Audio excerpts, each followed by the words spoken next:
कहानी की शुरुआत हुई एयरपोर्ट को दिखाने से, जहाँ एक आर्टिस्ट जिसका नाम क्ले होता है वो अपनी फैमिली को फोन करने की कोशिश कर रहा था, पर उसके फोन की बैटरी लो थी, इसीलिए वो पब्लिक टेलीफोन से अपनी वाइफ को कॉल करने लगा। लेकिन अचानक ही एयरपोर्ट के सभी लोग भयानक तरीके से चिल्लाने लगे। ये सारे वो लोग थे जो फोन सुन रहे थे और उनके फोन अभी भी उनके कानों पर ही लगे हुए थे। एक खतरनाक किस्म की आवाज उनके कानों को चीर रही थी और अब देखते ही देखते उनकी हालत इतनी खराब हो जाती है कि उनके मुंह से झाग आने लगती है और अब वो सारे के सारे ही लोग ज़ॉम्बी बन जाते हैं। उन्होंने अपना कंट्रोल ही खो दिया। वो बचे हुए लोगों पर हमला कर देते हैं, सबको पकड़ के पीटने लगे और इस तरह पूरे एयरपोर्ट पर अफरा तफरी मच जाती है। जो लोग बीमार होकर ज़ॉम्बी बने थे वो तो इतने पागल हो गए थे कि लोगों को बुरी तरह मारते जा रहे थे। कोई किसी को नीचे फेंक रहा था तो कोई किसी को पटक पटक के मार रहा था। ये सारी सूरत हाल देखकर जिस लड़की ने पुलिस को फोन किया था वो भी अब ज़ॉम्बी बन जाती है। क्ले देखता है कि होटल का मालिक जो भी ज़ॉम्बी बन गया है वो अपने चाकू से सबको मारता हुआ मेरी तरफ ही आ रहा है और अब जैसे कुक ने क्ले के पास आकर चाकू से उस पर वार करने की कोशिश की तो तभी वो अपना बैग आगे करके खुद की जान बचाता है। इतनी ही देर में यहाँ पर गार्ड्स आ गए जिनके पास गन्स थी और वो सभी ज़ॉम्बीज़ को शूट कर करके मारने लगते। अब यहाँ क्ले को इस बात का एहसास हो गया था कि जिन जिन लोगों ने भी कॉल्स की थी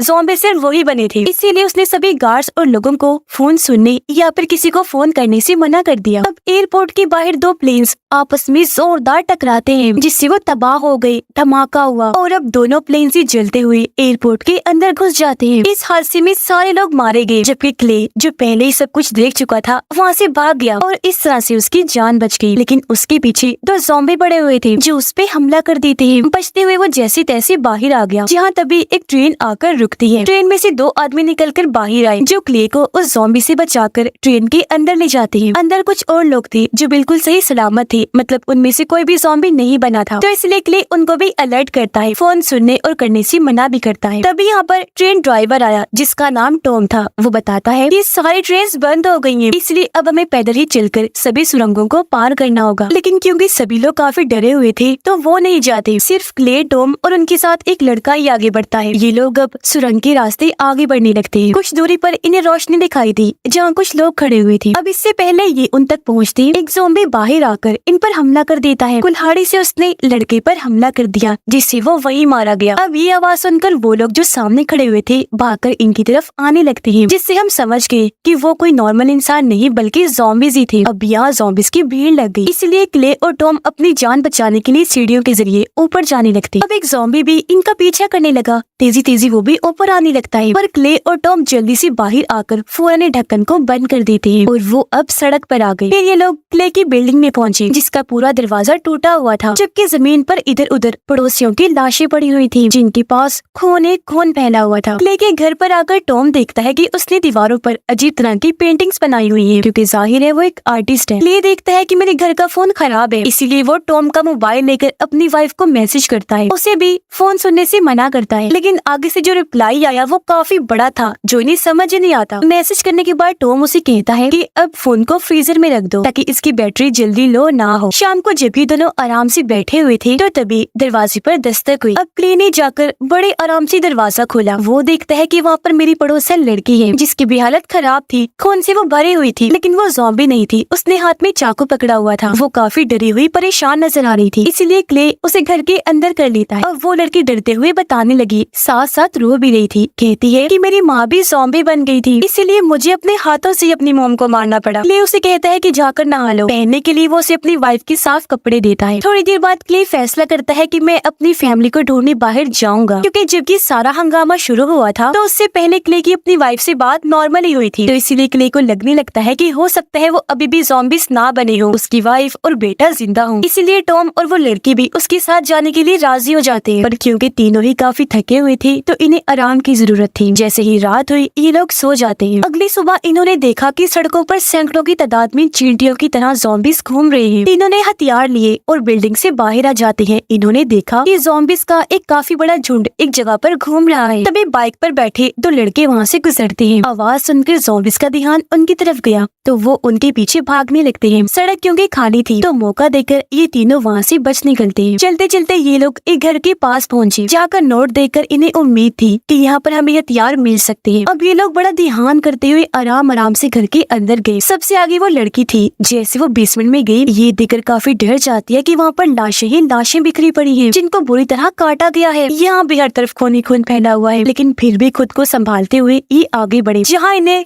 ढेर सारे हथियार और गन्स मिल जाती है। अब जितने इनसे हो सकता था ये हथियार और बंदूकें इकट्ठे करते हैं और वहाँ से बाहर निकल आए। बाहर आकर इन्होंने देखा कि एक लड़का झूले पर कुत्ते के साथ बैठा हुआ है। ये जैसे उसकी तरफ बढ़ने लगे, लड़की को इनकी आहट महसूस हो गई। वो इनकी तरफ बढ़ा, चिल्लाने लगता है। उसके चेहरे पर भी खून लगा हुआ था, हाथ में उसने कुल्हाड़ी पकड़ी हुई थी, यानी कि वो भी कोई आम इंसान नहीं बल्कि ज़ॉम्बी था। उसे देखते ही टॉम ने गोली चला दी, लेकिन तभी जंगल में से और भी कई सारे ज़ॉम्बीज निकलकर बाहर आ जाते हैं। तब इन तीनों ने ही अंधाधुंध गोलीबारी की। कई सारे ज़ॉम्बीज को ढेर करने के बाद ये जंगल की तरफ भाग जाते हैं। जल्दी से भागकर एक झील के पास आए, फौरन जाकर कश्ती में छुप जाते हैं। और अब जैसे सारे ज़ॉम्बीज भी झील के पास आए तो सूरज डूब रहा था, जिसे देखकर सभी ज़ॉम्बीज बिल्कुल सुन्न होकर खड़े हो गए, यानी कि अब वो कोई हरकत नहीं कर रहे थे, लेकिन वो खतरनाक जोरदार आवाजें निकाल रहे थे, जिसके कुछ ही देर बाद वो चुपचाप वहाँ से चले जाते। ये देखकर क्ले और उन दोनों को एहसास होता है कि सूरज ढलने के बाद ये ज़ॉम्बीज खुद ब खुद ढल जाते हैं और पूरी रात कोई हरकत नहीं करते। अब ये लोग नदी की दूसरी पार जाकर उतर जाते हैं। यहाँ टॉम उनसे पूछता है क्या कि हर बार इन ज़ॉम्बीज को हमारी लोकेशन पता कैसे चल जाती है? मतलब जहाँ जहाँ हम जाते हैं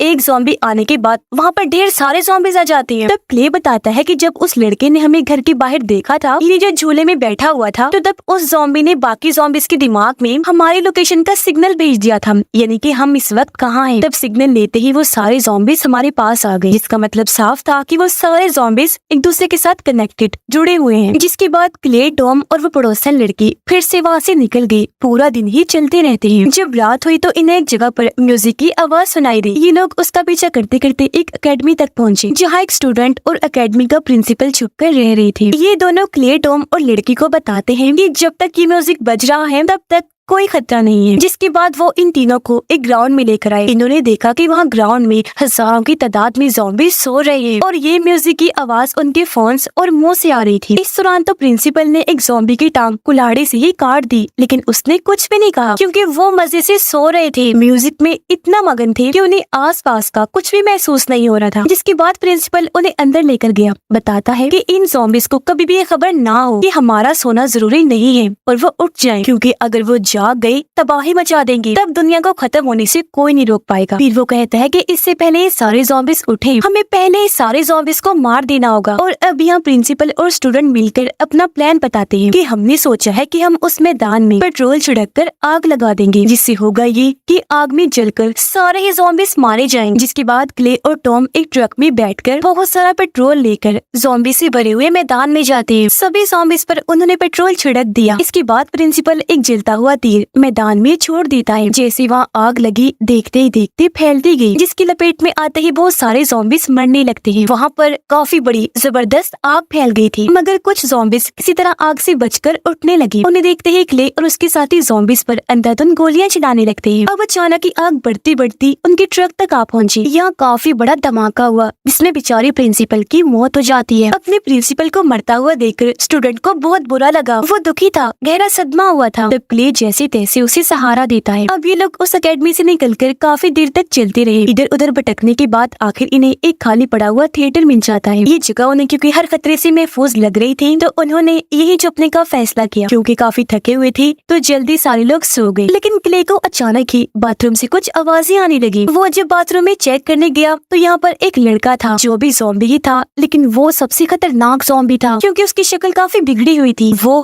किसी राक्षस से कम नहीं लग रहा था, क्योंकि ये ज़ॉम्बीज का हेड था। मतलब सबसे पहले यही ज़ॉम्बी बना था। वो क्ले को देखकर हंसने लगा। हमला करने के लिए उसकी तरफ बढ़ता है। क्ले भी घबरा गया। उसे शूट करने के लिए अपने गन निकाल लेता है। इससे पहले गोली चलाता उसकी आंख खुल गई, जिससे हम समझ पाए कि ये बस क्ले का बुरा सपना था। पर जब उसने अपने साथियों से बात की तो पता चला कि उन सब ने भी यही सपना देखा था। ये काफी अजीब बात थी, जो सबको हैरत में डाल देती है। अब पता चला कि हेड ज़ॉम्बी दरअसल क्ले की बनाई हुई मजाकिया कहानी का विलन है। जब ये लोग बाहर आए तो देखते हैं कि वहाँ पर हजारों फोन्स को इकट्ठा करके जला दिया गया है, जिनका ढेर वहाँ पर लगा हुआ था। अब तभी टॉम और पड़ोसन लड़की के फोन की भी घंटी बजने लगी, इसलिए उन्होंने भी फोन सुनने की बजाय अपने अपने फोन्स को इस ढेर में फेंक कर जला दिया। अब कुछ दूर चलने पर इन्हें एक बार दिखाई दिया गया, जिस पर लिखा था कैशवक नोफो। अब ये जुबान उन्हें समझ नहीं आ रही थी, तो उन्हें लगने लगता है कि इसका मतलब होगा कि अंदर फोन्स लाने की इजाजत नहीं है, और क्योंकि फोन्स तो उनके पास पहले ही नहीं थे, इसलिए वो अंदर चले जाते हैं। अब पता चला कि यहाँ भी कई सारे लोग थे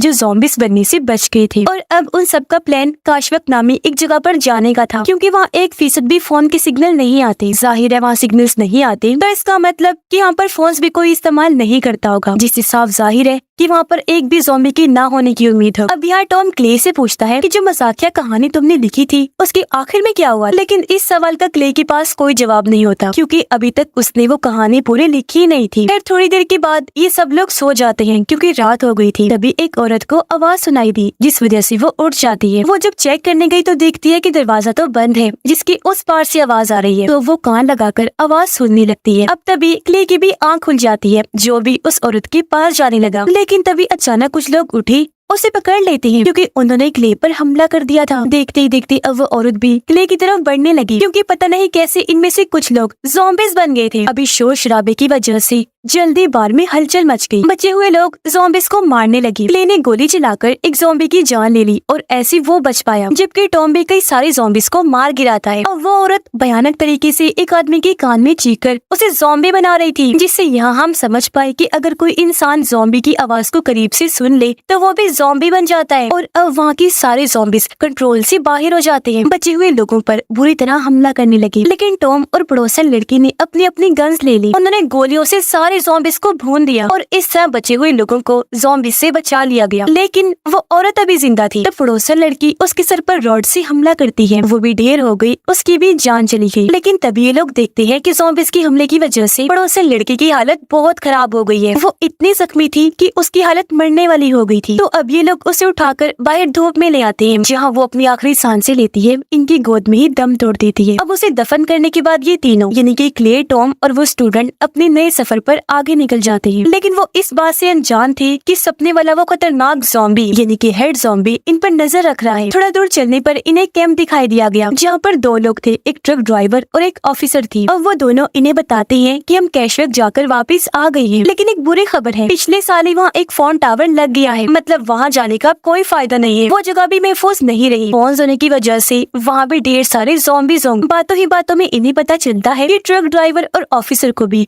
हेड ज़ॉम्बी का वो सपना आया था। तो इस वजह से इन्होंने हिसाब लगाया कि हो सकता है अगर हम हेड ज़ॉम्बी को मार दें तो सारे ज़ॉम्बीज़ भी अपने आप ही खत्म हो जाएं। तभी वो लोग देखते हैं कि इन दोनों ने एक ज़ॉम्बी को वहाँ पर बांधा हुआ है। ऑफिसर बताती है कि ये मेरा भाई था, क्योंकि ये ज़ॉम्बी बन गया है तो मैंने इसे मारने की बजाय ऐसे बांध दिया, क्योंकि इसके पीछे एक वजह है। जैसे ही ज़ॉम्बीज़ हमारे पास आने लगते हैं ये जोरों से चिल्लाने लगता है। ये एक तरह का सिग्नल देता है, जिससे हमें पहले ही ज़ॉम्बीज़ के आने का पता चल जाता है और हम ज़ॉम्बी से निपटने की तैयारी में लग जाते हैं। तभी अचानक वो ज़ॉम्बी क्ले के बेटे की आवाज में कहने लगा, पापा आप घर कब आओगे? ये देखकर क्ले को काफी हैरत हुई। वो जब उसके पास जाकर कपड़ा हटाता है तो वो कहने लगा, हाय पापा कैसे हैं आप? उसे देखते ही टॉम ने फौरन शॉट करके उसकी जान ले ली, ताकि वो इनकी लोकेशन बाकी ज़ॉम्बीज़ को ट्रांसफर न कर दे। जिसके बाद ये लोग ट्रक ड्राइवर के ट्रक में बैठकर वहाँ से निकल गए। लेकिन थोड़ा दूर जाने पर ड्राइवर ने ट्रक को रोक लिया। वो उतरकर जंगल की तरफ जाने लगा। उसके पीछे पीछे क्ले भी चला जाता है। ड्राइवर ने उसे बताया कि मुझे हर जगह वो हेड ज़ॉम्बी नजर आ रहा है, वो मेरे सर पर जैसे सवार हो गया है, तो मैं अपनी ऐसी जिंदगी से तंग आ गया हूँ। अब क्योंकि वो ऐसी जिंदगी जीना नहीं चाहता था तो मरने का फैसला करता है। लेकिन वो यहाँ पर क्ले को एक फोन और पर्ची देते हुए कहता है, जब सही वक्त आए तुम पर्ची पर लिखे हुए नंबर पर फोन कर देना। और अब अचानक ही वहाँ पर एक बॉम्ब फटा, जिसमें ट्रक ड्राइवर की जान चली जाती है और क्ले दूर जाके गिरता है। वो फिर वापस ट्रक में आकर बैठ जाता है और अब बचे हुए लोग फिर से आगे बढ़ने लगे। जल्दी ये क्ले के घर पहुँच जाते हैं। अंदर जाने पर घर कोई नहीं था,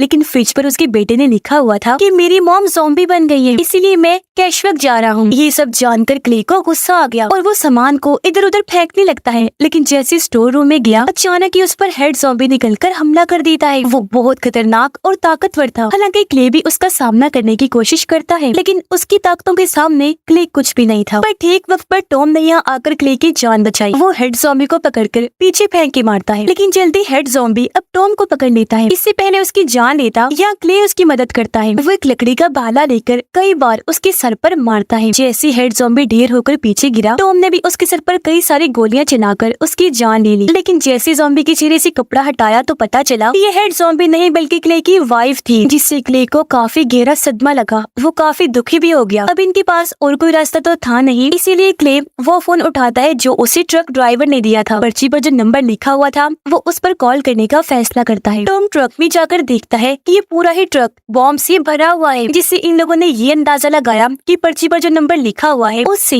ये सारे बॉम्ब्स फट जाएंगे। अब क्योंकि क्ले का बेटा कैशवत में था तो वो अकेला ही वहाँ जाने का फैसला करता है। वो किसी भी हालत में अपने बेटे को ढूंढना चाहता था। वो उन लोगों को अपनी वाइफ की गाड़ी की चाबी देता है। टॉम ऑफिसर और स्टूडेंट को कहता है कि तुम लोग गाड़ी के जरिए कनाडा चले जाना। फिर उसने स्टूडेंट को एक स्प्रे वाला पेंट भी दिया ताकि वो रास्ते में इस पेंट स्प्रे के जरिए अपने नाम के लफ्ज लिखे, जिसे देखकर बाद में क्ले उन तक पहुंच सकेगा। और अब क्ले उन तीनों से मिलकर उन्हें अलविदा कहकर अकेला ही ट्रक में बैठा और कैशवत जाने के लिए निकल जाता है। वो जैसे कैशवत पहुंचा उस फोन टावर को देख लेता है जो पिछले साल यहाँ पर बनाया गया था। क्ले देखता है कि हजारों की तादाद में ज़ॉम्बीज़ टावर के चारों तरफ चक्कर काट रहे हैं। क्ले ट्रक में बैठकर ज़ॉम्बीज़ के बीच में से ही निकलकर आगे बढ़ गया और अब आखिर वो हेड ज़ॉम्बी तक पहुंच ही जाता है। फिर वो ट्रक को जोर से हेड ज़ॉम्बी में दे मारता है, जिससे वो काफी दूर जाके गिरता है। अब क्ले ट्रक से उतरकर कई सारी गोलियों से हेड ज़ॉम्बी पर शूट करता है। अब ज़ॉम्बीज़ के झुंड में उसे अपने बेटे की आवाज आई तो वो बिना सोचे पागलों की तरह उस झुंड में ही घुस जाता है। अपने बेटे को ढूंढने लगा, लेकिन इतने सारे ज़ॉम्बीज़ में अपने बेटे को ढूंढना उसके लिए नामुमकिन लग रहा था। थक हार कर वो एक जगह पर गिर जाता है। फिर वो ड्राइवर का फोन निकालता है, क्योंकि जैसे वो बटन दबाएगा सारे बॉम्ब्स फट जाएंगे। और अब वो यहाँ धमाका करने के लिए बिल्कुल तैयार था, लेकिन अब अचानक ही उसका बेटा क्ले के सामने आ जाता है। उसे देखकर क्ले बहुत खुश हो जाता है, अपनी गले से लगा लेता है। लेकिन अब वो सारे ज़ॉम्बीज़ बहुत ही खतरनाक तरीके से चिल्लाने लगते हैं, भयंकर आवाज निकालने लगे। और अब जैसे क्ले का बेटा भी सब में शामिल हो गया तो क्ले